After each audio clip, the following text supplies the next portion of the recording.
ಕಾರ್ಯಕ್ರಮ.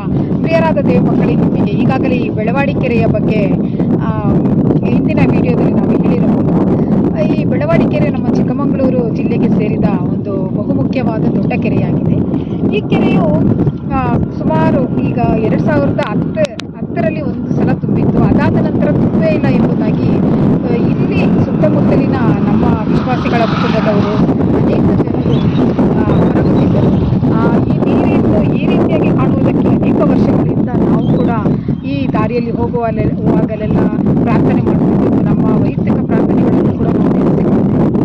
ಆ ಪ್ರಿಯರಾದ ದೇವರುಗಳಲ್ಲಿ 2025ನೇ ವರ್ಷದಲ್ಲಿ ತುಂಬಿದೆ ಎಂದರೆ ಅದು ಕೂಡ ಒಂದು ದೇವರ ಅತಿಶಯವಾದ ಕಾರ್ಯ. ಯಾಕೆಂದರೆ ಈ ಕೆರೆಯನ್ನು ಇಲ್ಲಿರುವ ಜನರನ್ನು ನೀವು ಕೇಳುವುದಂತೆ ಮಳೆ ಬೇರೆ ಮೂಲಗಳಿಂದ ಇಲ್ಲಿಗೆ ನೀರನ್ನು ಸರಬರಾಜು ಮಾಡಿ ಆ ತುಂಬಿದೆ ನಾವು ಅಂದುಕೊಳ್ತೇವೆ. ನಮ್ಮ ಜೀವಿತದಲ್ಲೂ ಕೂಡ ನಾವು ಒಂದು ವೇಳೆ ಅಂದುಕೊಳ್ಳುತ್ತೇವೆ, ನಮಗೆ ಬೇಕಾದ ಅನೇಕ ಅವಶ್ಯಕತೆಗಳಿಗಾಗಿ ಮತ್ತು ಆಶೀರ್ವಾದಗಳಿಗಾಗಿ ನಾನು ದುಡಿಯಬೇಕು,